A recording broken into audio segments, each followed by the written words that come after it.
Hi again, this is Jerry with Come Cook With Me. I'm back to take and go over a nice fresh homemade cream of mushroom soup.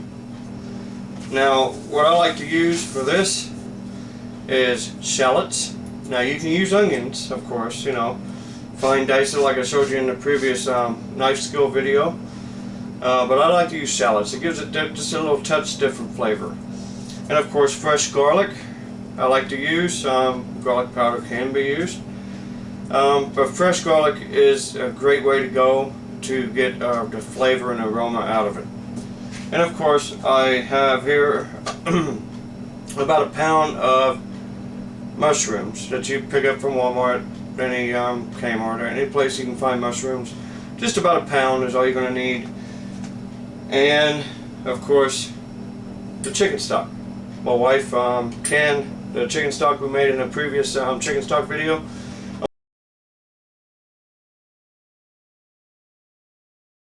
I'm going to use 2 quarts for this, about a pound of mushrooms, probably about 3 cloves of garlic, and about a half of shallot. Now this is an average shallot size, fits in the palm of your hand. I would use about half that shallot and about 3, maybe 4 cloves of garlic. And of course we're going to use just a little bit of heavy whipping cream. You can use heavy cream, whatever you like. Heavy cream, it works just fine. So now with the mushrooms, when you buy them from the stores, it's always a good idea to take them out of the package. Do not wash them. It breaks the mushroom down too quick. It's just bad for the mushroom. But with the mushrooms, as soon as you get them out of the package, take and just wipe them off with a towel, just like that. That's all you're doing. It's just to get the excess skin and the extra dirt off of the mushrooms, so that when you start cooking you don't have gritty, nasty dirt in your food. So in a second here we'll get started, and we'll start going with the cutting and prepping, and then we'll go ahead. Now here we have our garlic. Of course we're going to break it down real fast. Just get like 3 or 4 cloves out of it. That's 2. That's 3. And we have 4. Of course, always good to have your little trash bin right there sitting, waiting. Now, to do the garlic, take your knife, hold it flat, and bang on it. That kind of breaks apart the skin off of it in order for us to peel it a lot easier, because then the skin should just come right off, just like that. Now, a nifty little thing that I've picked up on since I've been cooking is that if you take the garlic, you see the root right there, I don't like having it on there, so I just slice that off. And if I see the other end a little dark, I'll go ahead and pop that off too. And to me it just keeps from any chunks that won't cook properly or anything, keeps it from being in there, that's all. Got it on trash. Just like that. Okay, we're going to go ahead and pop open the shallot also. With that I'm just going to cut the end, almost like an onion. Just like that. Go ahead and peel the skin off of it. And usually with these type of shallots, this type of an onion, shallot is an onion, just a different family, a little bit sweeter in taste and flavor. What happens is it forms a skin around 2 size shallots, which comes apart, and sometimes it's 3, sometimes it's 4. But this one had 2. I'm going to use a larger one for what we're doing here. So let me get this trash put away. Again, wipe my board down. Now I'm going to treat this shallot just like we did an onion. We're just going to cut down into it, make some slices so we can get some, small slices out of it, some small dices. and fine chop it when we're done here. Always watch your fingers when you're cutting. And of course, this has the end just like the onion. Put that right over there. And with that, I'm just going to run my knife, holding the end of it here, and just run my knife through it, just to get some nice fine shallot.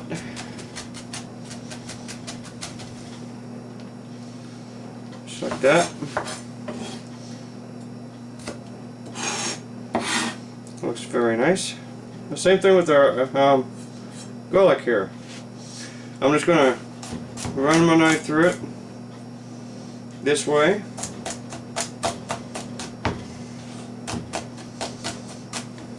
Just to get it chopped down to begin with. And now that that's chopped down, I can run my knife through it just like I did the shallot and get some nice fine pieces. We just want a nice fine dice on it, because we don't want to be biting into a big piece of garlic in here. This is cream of mushroom soup. So, once we have all the garlic cut down, and that's what I'm going to put in to start with. But before I get started, we need to break down the mushrooms, so that we can have nice diced mushrooms to go into the soup. Now, to get this out of the way, I have a monkey dish. I use this as part of my mise en place. Mise en place means everything in its place. Which, in cooking, it just means you have everything available to you that you need to cook with as you are cooking. So, this is a monkey dish. I use it to store or hold, you know, stuff I chop, things I dice up, products that I, like we had with the bowl with the chicken, everything we need just to keep it nice and organized and have it ready on hand when we are ready to use it. Okay, there is a mise en place for the beginning of the soup. Now, like I said, you wipe down all the mushrooms. I'm going to take and pull off the stems just like that, set them to the side for now. We're going to use them, but this makes it easier to cut the mushroom. So I'm going to do that on every single one, and I'll be back with you.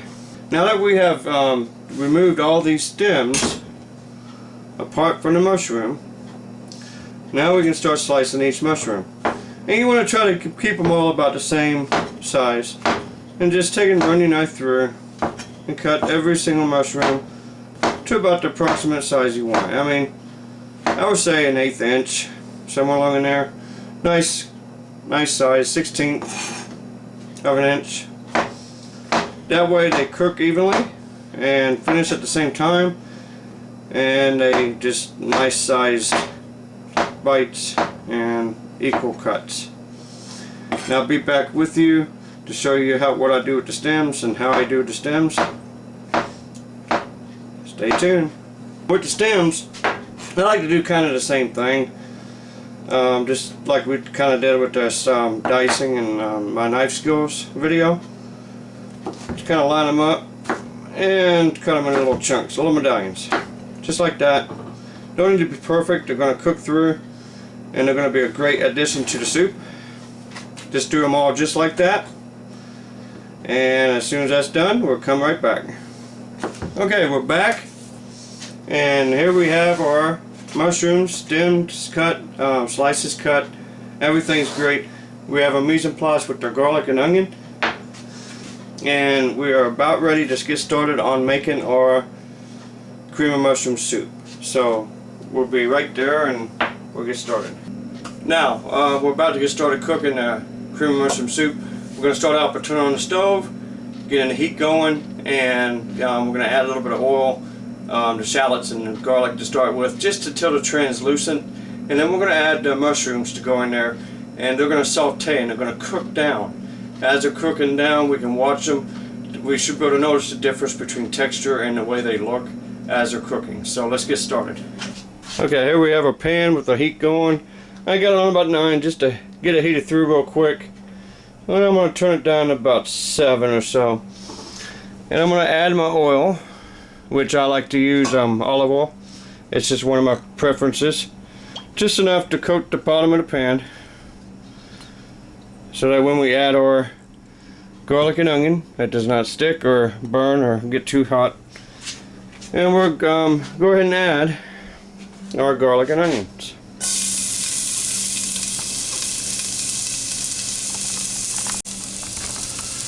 Now, as the garlic and onions are cooking, we're going to stir them around just a bit.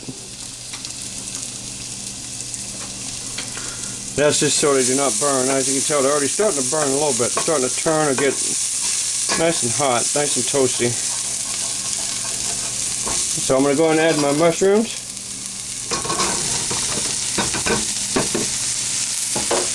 And once those start cooking, what's going to happen with the mushrooms, I'm going to stir it up to get the garlic and onions mixed in, just like that. And what's going to happen with the mushrooms is mainly what? It has a lot of water in it. So as the mushrooms are cooking, it's going to reduce, to pull the water out of the mushroom itself, and it's going to make like a water base in there, and they're just going to keep cooking down. So as they are cooking down, oh, it smells good already. As it's cooking down, I'll bring you back as I get ready for the next step, which is going to be adding a little bit of flour to the mixture. We can do it that way, or we can use our roux that we created a little bit ago, which right now is like a nice paste and can be used in this stock. In this mushroom soup. So let me give it another stir. And just let that cook down.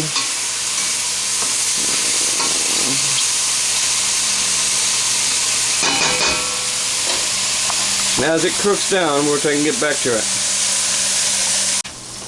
Now as you can see through the steam, that the mushrooms are cooking down really nicely right now. They are coming with the water that comes out of it. You can see the water back here.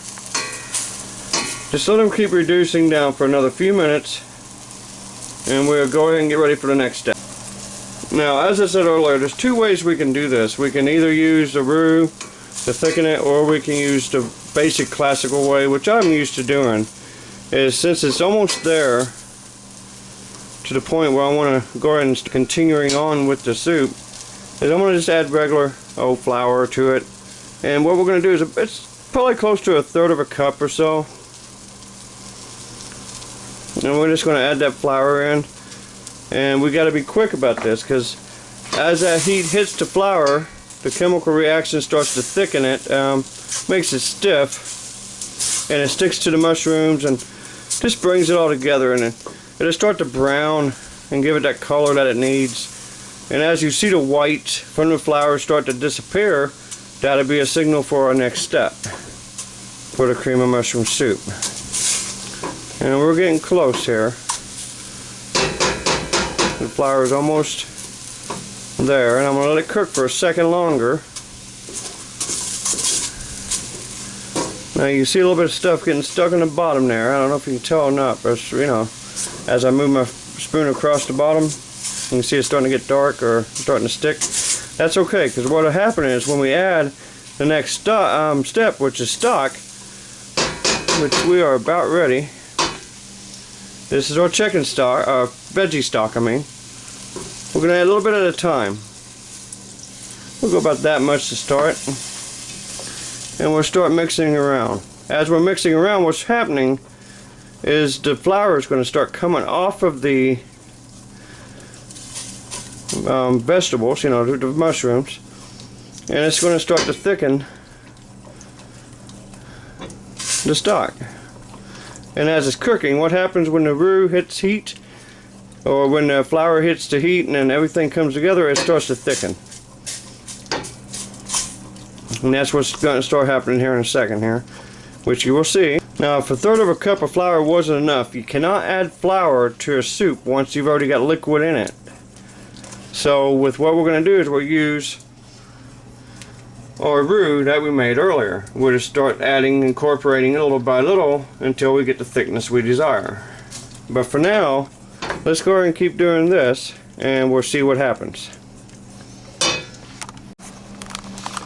Okay, now that we got it going some, it's starting to thicken, I'm going to go ahead and add, we'll go ahead and add the rest of the jar that we had.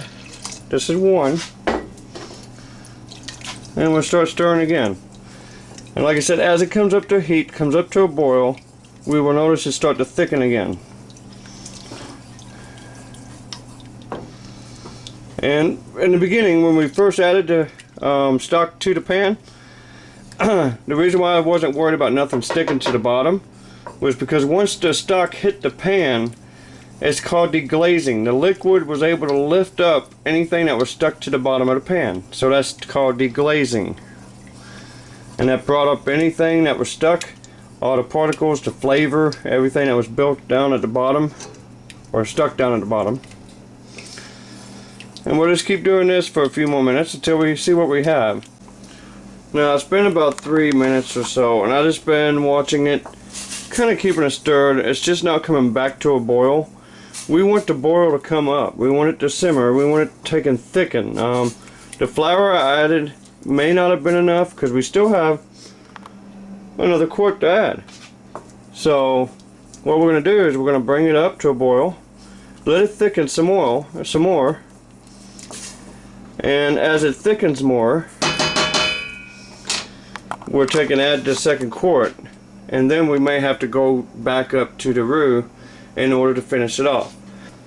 Now we have it up to a boil, and it's not as thick as I would like it, so I'm going to go ahead and add the other stock, and I'm going to start incorporating the rest of the roux that I made earlier.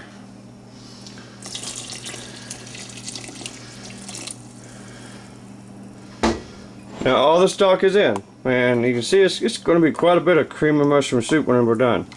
Now I'm going to let that come back to a boil before I start adding the roux. It's hot enough already, but it's never good to add a roux to a cool or cold product. So once this comes up to a simmer, I'll start incorporating our roux, and we're taking finish it off. Okay, it's starting to come back up to a boil, and what I'm going to do is start incorporating some of my roux that I made earlier, and just do it like that, just to get some on the whisk. And we'll start incorporating it by bringing it right over into the soup. Just whisk it right in. And as it gets hotter and it comes to a boil, it activates the thickening, and we'll start getting the thickness we want. Now it's going to take probably approximately 3/4 of what we have there. Maybe half. And we can check it with a spoon when we get to the point we want. As it's cooking, I can tell it's going to need a little bit more, so we'll go ahead and incorporate some more roux into our cream of mushroom soup, just like this. What I like for a cream of mushroom soup is about a medium thickness. I don't want it real runny. I don't like it to be real thick, like coming out of a can. The way to check it is called nappe. You dip your spoon in, you pull it out, and if it's covering the back of the spoon, which this is not yet, you know, you just can't really see it too well, so it's not where I want it. So we're going to add a little bit more as it's cooking. It's still going to thicken some more as it's cooking. We don't want to go overboard, but we're going to add some more. It's judgment. It's how thick you want it on your preference. Okay, we're back, and I believe we have achieved our consistency I want, which is coating the back of the spoon, as you can see, which is what we was looking for, what I was looking for. I'm going to let it simmer for another second, and I'm going to shut the heat off, and that way to start to cool just a hair before we add the seasoning, which is salt and pepper, and then a little bit of heavy cream. Now, heavy cream can be anywhere from a 1/4 cup to a 1/2 cup. I wouldn't really probably never go over a half, but that's preference. Okay, we're back. I'm going to shut it off. And I think it looks delicious the way it is. But this is cream of mushroom soup. So we're going to use this regular heavy whipping cream you can get anywhere, Walmart stores. And like I said, just add it right to it, nice and slow. Anywhere from 1/4 cup to 1/2 cup.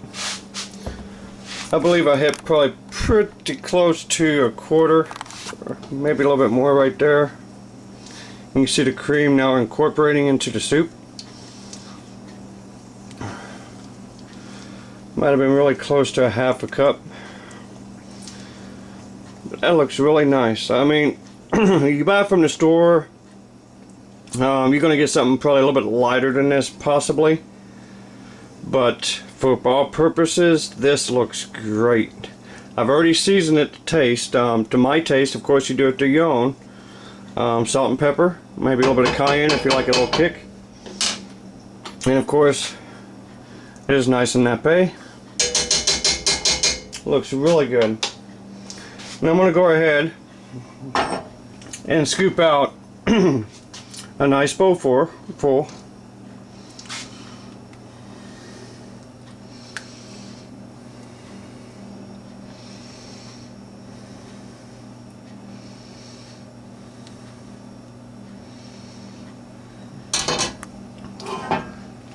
Chocked with mushrooms.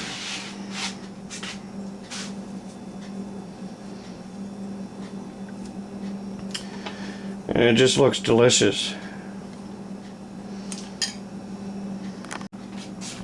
And if you have any onion or garlic, not garlic, but onion or basil or something that you love to have, you can always top it with, and it just looks gorgeous. Present that to your loved one, or just make it for your special dinner for the night. That was cream of mushroom soup, and it's real simple to make. It's fun to make. Takes a little bit of time, but when it's all done,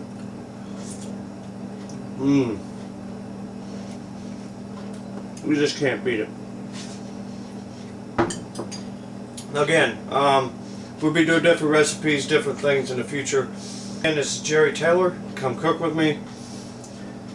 And keep coming back to my channel for more videos and great tasting dishes.